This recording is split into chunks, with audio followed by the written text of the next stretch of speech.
नमस्कार, मेरा नाम विनोद है और मैं स्वागत करता हूँ आपका अपने यूट्यूब चैनल पे। दोस्तों, जैसे कि हम सभी जानते हैं, कोविड-19 के इस टाइम पे हमारे ज़्यादातर ट्रांसपोर्ट व्यापारी लोग बहुत परेशान हैं और इस टाइम पे किसी भी तरह का काम ना कर पाने की वजह से जो ड्राइवर है, गाड़ी की ईएमआई है और जो भी ट्रांसपोर्ट से रिलेटेड जो भी खर्चे हैं, ऑफ़िस के किराया है, वो सब बहुत बुरी तरह डिस्टर्ब हो चुका है। और इस टाइम पे ये खर्चे बढ़ते जा रहे हैं और कमाई का कोई भी साधन उपलब्ध नहीं है। तो ये समस्या इतनी भयंकर स्थिति ले चुकी है कि आने वाले टाइम में कैसे सब ये मैनेज होने वाला है, इसके बारे में अभी कोई ठीक तरीके से कुछ नहीं कह सकता। मैं इस समस्या को बहुत अच्छे तरीके से समझता हूँ, बिकॉज़ मेरे पास भी कुछ बड़ी और छोटी गाड़ियाँ हैं, जिसकी वजह से जो प्रॉब्लम्स मैं आज के टाइम में फ़ेस कर रहा हूँ, वो प्रॉब्लम्स मुझे लगता है कि लगभग सभी ट्रांसपोर्टर्स वो प्रॉब्लम फ़ेस कर रहे होंगे। कुछ होंगे ट्रांसपोर्टर्स ऑब्वियसली जो गवर्नमेंट सेक्टर में किसी न किसी तरह काम कर रहे होंगे और कुछ कमाई का उन्होंने सोर्स बनाया होगा, लेकिन ज़्यादातर लोग, मैं ये कह सकता हूँ कि वो इस समस्या को फ़ेस कर रहे होंगे और अ, बहुत कन्फ्यूज़ होंगे इस चीज़ को लेके कि किस तरह वो अपने जीवन यापन को ठीक तरीके से मैनेज कर पाएँ और आगे की जो भी समस्याएँ हैं उनसे निपट पाएँ। देखिए, जो गाड़ी की ईएमआई है वो सरकार द्वारा भले ही ट्रांसफ़र कर दी गई हो, 3 महीने बाद बताया गया हो कि 3 महीने बाद आप ईएमआई पे कर देंगे, लेकिन वो भी एक भारी भरकम ब्याज के साथ आपको पे करनी होंगी, तो वो भी एक अपने आप में बहुत बड़ी समस्या है। इन ईएमआईज़ पे जो ये पोस्टपोन की गई है, इनका इंटरेस्ट लेंगे बैंक और काम ना होने की वजह से वो इंटरेस्ट दे पाना, वो ईएमआई पे कर पाना बहुत मुश्किल होगा सभी ट्रांसपोर्टर व्यापारियों के लिए। तो देखिए, जैसा कि हम सभी जानते हैं कि ये समस्याएँ अपनी जगह हैं और ऑब्वियसली अभी इनका क्या सॉल्यूशन गवर्नमेंट की तरफ से किया जा सकता है, इसके बारे में कह पाना मुश्किल है। लेकिन एटलीस्ट अपनी तरफ से हम ये सोच सकते हैं कि भई इस वक़्त खाली बैठे रहने से कुछ नहीं होगा। हम जानते हैं कि अगले कुछ समय में 5-10 दिन में, 15 दिन में, महीने में ये समस्या का समाधान पूरी तरह से नहीं होने वाला है।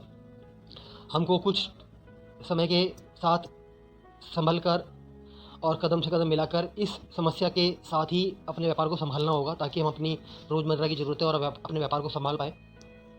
तो ये देखना होगा कि हम इस टाइम पे इस समस्या के साथ किस तरह अपने व्यापार को सँभाल सकते हैं और आने वाली बड़ी-बड़ी भयंकर परिस्थितियों से कुछ हद तक उनका समाधान कर सकते हैं। तो इस वीडियो के माध्यम से हम यहाँ पे ये डिस्कस करेंगे कि क्या ऐसे काम हैं जो ट्रांसपोर्टर आज के टाइम पे कर सकते हैं और अपने व्यापार को सँभाल सकते हैं, बिकॉज़ उनको ड्राइवर को भी सैलरी देनी है, गाड़ी की ईएमआई है, जो ऑफ़िस की एक्सपेंसेस है, वो सब कुछ है।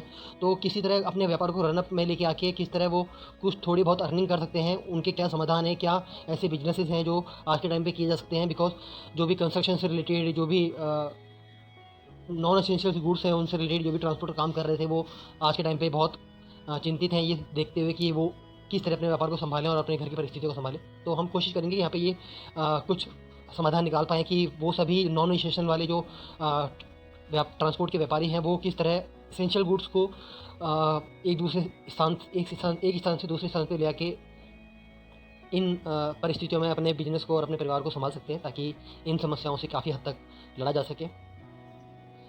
क्या-क्या व्यापार हम यहाँ पे कर सकते हैं आज के टाइम पे लॉकडाउन के पीरियड में, ताकि हम अपने व्यापार को किस हद तक सँभाल पाएँ और जो हमारी गाड़ियाँ खड़ी हैं, जो हमारे ड्राइवर्स हैं, उनके और अपने परिवार के लिए जो ज़रूरी खर्चे हैं एटलीस्ट किसी हद तक उनको पूरा कर पाएँ। कि सबसे पहले हम यहाँ पे ये देख लेते हैं कि जो भी फल सब्ज़ी हैं, इनको आप एक स्थान से दूसरे स्थान पर लेके जा सकते हैं। ये एसेंशियल्स आइटम्स हैं। आप जिस भी स्टेट में हैं, जो मैं आगे बिज़नेस बताने वाला हूँ आपको, लॉकडाउन के पीरियड पे ये बिज़नेस आप कर सकते हैं। आपको अपने राज्य के जो भी वहाँ पर टर्म्स एंड कंडीशंस हैं, जो भी नियम व शर्तें हैं, उनको ध्यान में रखते हुए ये काम करने हैं और अगर आपके राज्य में किसी तरह की परमिशंस इन कामों के लिए पहले लेनी पड़ रही है इस लॉकडाउन पीरियड में, तो आप उसको ऑनलाइन या किसी भी इंटरनेट कैफ़े में जाके, अगर आप इंटरनेट चलाना नहीं जानते हैं, तो इंटरनेट कैफ़े में जाके इन सर्विसों के लिए वहाँ से आप परमिशन ले सकते हैं और इन कामों को कर सकते हैं। तो अगर बैठे रह गए, आने वाले टाइम में वो ईएमआई बढ़ती चली जाएँगी, वो पैसा बढ़ता चले जाएगा, वो कर्ज़ा बढ़ता चले जाएगा, तो बहुत मुश्किल हो जाएगा। तो ये देखना ये है कि इस टाइम पे क्या किया जा सकता है। तो पहला ऑप्शन है फल एवं सब्जियों का ट्रांसपोर्ट। अगर आप इन फल और सब्जियों को ट्रांसपोर्ट करते हैं, किसी जो किसान हैं उनका जो सामान है वो मंडी तक लेके जाते हैं या मंडी से किसी और विक्रेता के पास लेके जाते हैं, तो आपको जो राज्य सरकारें हैं इसकी परमिशन देती हैं, आपको उनसे परमिशन लेनी होती है ऑनलाइन ऑफलाइन। आप राज्य सरकारें जिस भी तरह से अलग अलग तरीके से ये परमिशन दे रही हैं, तो आपको देखना होगा कि आपके क्षेत्र में, आपके आपके राज्य में वो सरकारें किस तरह से परमिशन दे रही हैं। मैंने इसके ऊपर भी एक वीडियो बनाई है, आप मेरी पिछली वीडियोज़ में देख सकते हैं कि आपको किस तरह वो परमिशंस लेनी है और वो परमिशन लेके आप इन व्यापार को कर सकते हैं। तो फल और सब्जी का व्यापार एक है जिनको आप इस टाइम पे कर सकते हैं। वहीं दूसरी तरफ अगर हम देखें तो पानी की सप्लाई अगर आप करते हैं अपने शहर में, नगर में, राज्य में, किसी भी जगह पे अगर आप पानी की सप्लाई करते हैं तो आप एक अच्छे मुनाफे के साथ इस वक्त ये काम कर सकते हैं। ये एक इसेंशियल प्रोडक्ट है। अगर आप पानी एक जगह से दूसरी जगह पे लेके जा रहे हैं तो गवर्नमेंट परमिशन देती है इसके लिए।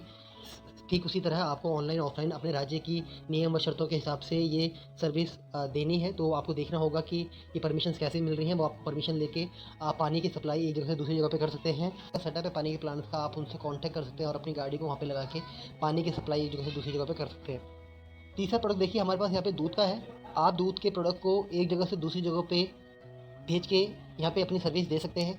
आपको ये देखना होगा कि कौन से वो पॉइंट्स हैं जहाँ पे ये बड़े जो मैन्युफैक्चरर्स हैं वो अपना एक जगह पे एक ड्रॉप करते हैं और उसके बाद वहाँ पे छोटे छोटे ट्रांसपोर्टर जो भी होते हैं वो सभी वहाँ से दूध लेके अलग अलग जगह डिस्ट्रीब्यूट करते हैं।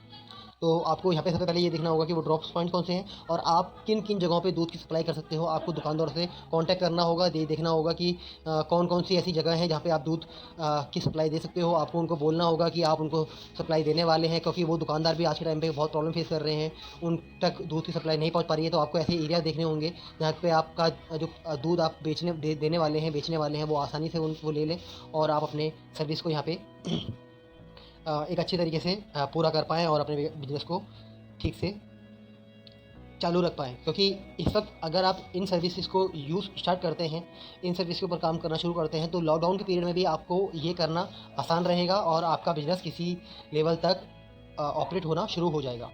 अगर अगली हम सर्विस बोले तो इस टाइम पे देखिए, जैसा कि हम सभी जानते हैं कि जो सैनिटाइजिंग का जो काम है वो बहुत ज़्यादा ज़रूरी माना जा रहा है। हर जगह पे इसकी ज़रूरत है।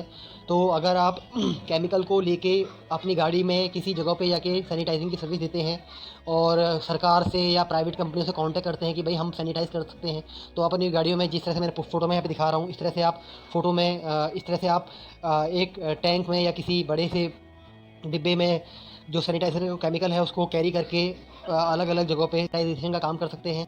इससे आपको अपने व्यापार को संभालने में इस टाइम पे काफ़ी सहायता मिलेगी और आपको बहुत अच्छा काम मिलेगा अगर आप सैनिटाइजिंग का काम शुरू करते हैं।